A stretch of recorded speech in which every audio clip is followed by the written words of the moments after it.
এই জন্য তুমি আমাকে থাপ্পড় মারবে? থাপ্পড় মারবো তো কি করবো? হ্যাঁ, আপনি কি আমাকে চেনেন নাকি আমি আপনাকে চিনি? আপনি অচেনা একটা মেয়েকে কেন রং মাখলেন? বেয়াদবের দল কত। এখন 10:30 বাজে, এখনো পর্যন্ত মিম আসলো না। স্যার যদি এসে দেখে যে মিম এখন আসেনি, ওর কি অবস্থা হবে বুঝতে পারছো? সিরাজ, মিম কোথায়? স্যার এখন আসেনি। আচ্ছা, মেয়েটাকে এত বকা দিচ্ছি, পানিশমেন্ট দিচ্ছি, তাও শুধরাচ্ছে না কেন? আসলে আমার কাছে নিয়ে এসো। জি স্যার। এই স্যার কোথায়? এই স্যার তোমার উপরে রেখে আছে, তাড়াতাড়ি আসো। স্যার ডেকেছেন? এই তোমার আসার সময় হলো? আরে তোমার এই কি হাল? স্যার ওই রাস্তায় আসার সময়। আসার সময় কি রাস্তায় কি তুমি কি হোলি খেলেছো? ভুলে গেছো তুমি একজন সেবিকা? তোমার আজকের এই কাণ্ডজ্ঞানহীন কাজের জন্য সামনের মাসের স্যালারি কাট। আপনাকেই তো খুঁজতেছিলাম। আপনার জন্য স্যার আমাকে বকা দিয়েছে, আপনার জন্য আমার 1 মাসের স্যালারি কাটা গিয়েছে। সে টাকা এখন আপনি দিবেন, দেন। এই কলার ছাড়েন, 1 মাসের স্যালারি কাট করা হয়েছে, তাতে খুব ভালোই হয়েছে।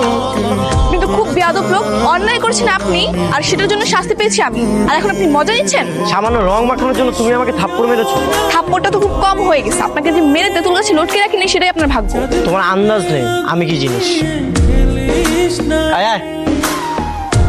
তোমার আজকে এই অবস্থা কেন? বাইরে কি রঙের বৃষ্টি হচ্ছে? আচ্ছা, তোমার কি লজ্জা শরম কিছু নাই? বাসায় যাই সমস্ত ড্রেস চেঞ্জ করেছে, যাও। তুমি আজকেও হোলি খেলেছো? স্যার ওই রাস্তা দিয়ে আসার সময় একটা ছেলে আমার। স্টপ।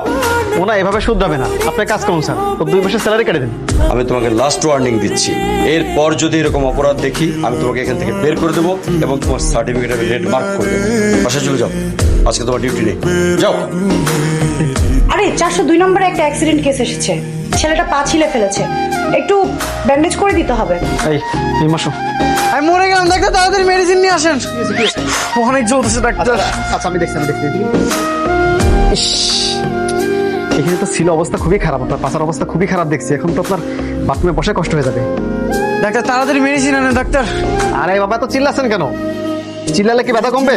একটু থামুন, আমরা দেখছি বিষয়টা। হ্যাঁ আচ্ছা ঠিক আছে, আপনি একটুখানি বসেন, আমি মেডিসিন নিয়ে আসতেছি। হ্যাঁ একটুখানি ওয়েট করুন। কি ব্যাপার, আপনি কি দাঁড়িয়েছেন কেন? ভিতরে চলেন।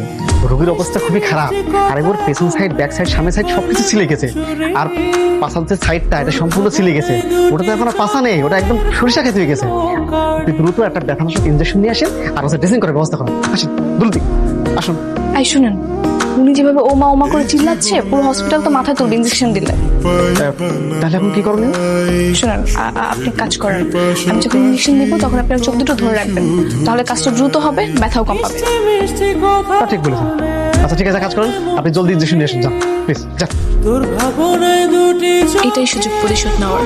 আজকে স্যারও নেই, এই সুযোগে ব্যাটার কেল্লা ফতে করে দিব।